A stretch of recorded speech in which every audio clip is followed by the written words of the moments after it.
Hey everyone, Tony Winston here, Jazz Piano College. We're going to cover open voicings, or sometimes they're called spread voicings, but I prefer the term open voicings. And all that means is, if we have a chord like C major 7th, we're going to leave out some notes so we have a little bit of space. All right, so that's an open voicing. We're going to use some open voicing formulas from the Berklee College of Music.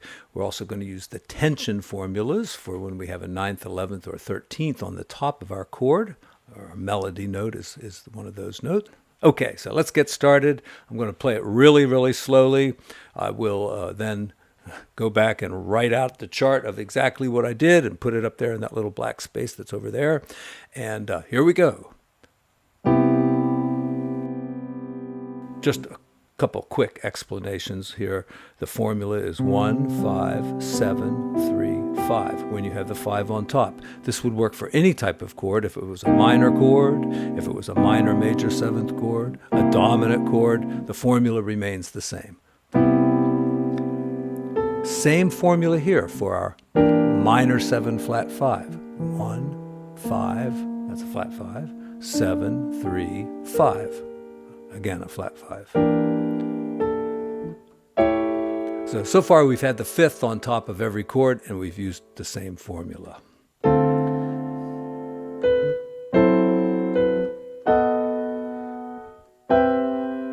We've had the 5th on top of every chord until now.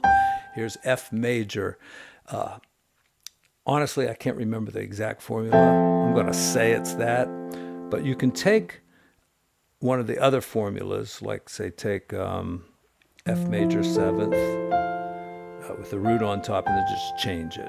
So you pick something that's close. And I like that chord.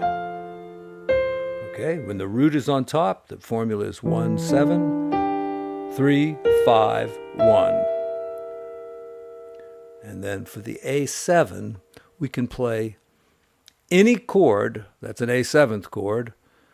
We can, put tensions into it. We can, go from the tension formulas and play something like that, or even something like that, because the melody note's tied. So we just put in any chord there. Hopefully it'll lead nicely to our next chord, which is D minor. All right, D minor with the 9th on top.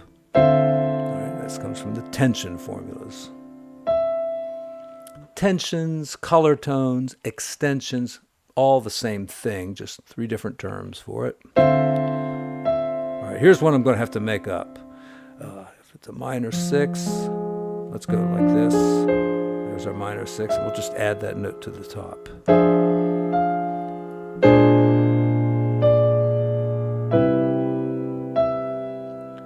Once again, we can do anything we want here.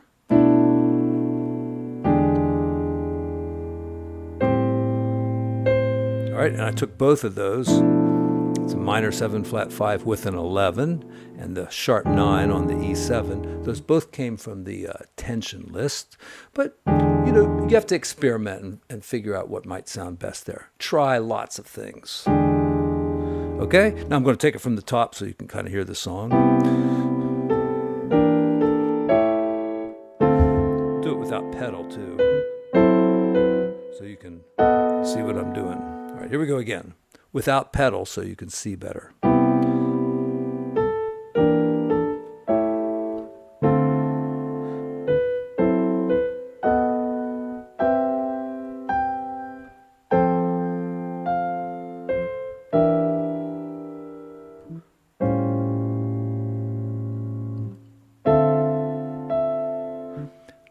Formula is that, sorry.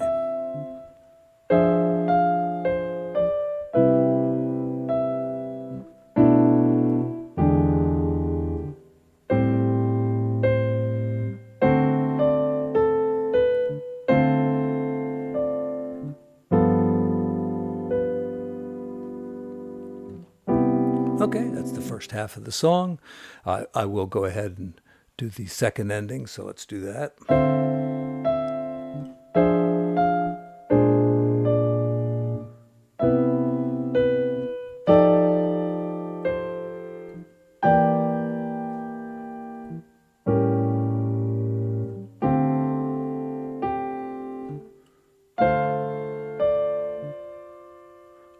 G7. Let's do something where we can just add the melody note after the chord. All right, I think that worked okay. So see, we maybe took that formula with the fifth on top and just left out the top note. And put that in there, and then C6. That's the formula. Now, I know what you're thinking. Maybe you would say it sounds kind of vanilla. Sure, it does. That's okay. We got to learn this stuff.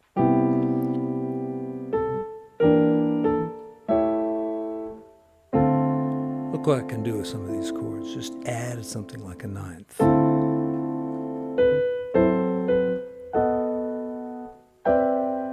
added the ninth. That's something else.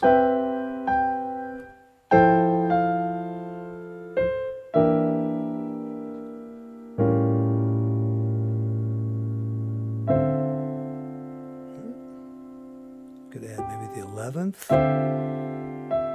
Right. There's our made-up voicing. What could we add to it? I mean, the 11th sounds okay. That's the 11th.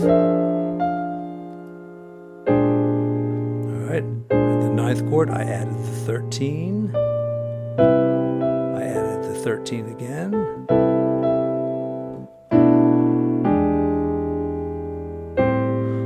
Add the ninth to this one. I could, but it's kind of fighting up there. How about the 11th down here?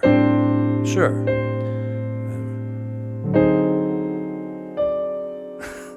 All right, now we're getting a little crazy. So there's our voicing.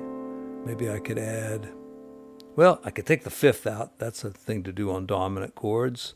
And maybe add the 9 someplace. Yeah. Okay, I started with this voicing. I added that. I'll leave it like that. And look at this. There's the tension formula, but I've got 2 Fs. Why not make that one a 13? And oh, it's such a great and usable chord, even with the flat 9, that I should practice this chord all through the cycle. And of course, I've done this before. Otherwise, I would not be able to play it and do and talk at the same time. So, where am I? There I am. Okay, a little bit of an introduction to open voicings. I have playlists, so I will put this also in the playlist about open voicings. And also, there's a big printout about how to use them and stuff that you could use. All free to download, of course. And the reason I can give out stuff for free is because I get such wonderful support over on Patreon and also through Venmo and PayPal from time to time. So if you want to support the channel and keep me going, I greatly appreciate it. But I'm happy to provide musical education around the world for no money. So please like and subscribe, and I will be back very soon with our next installment. All right, bye-bye, everyone.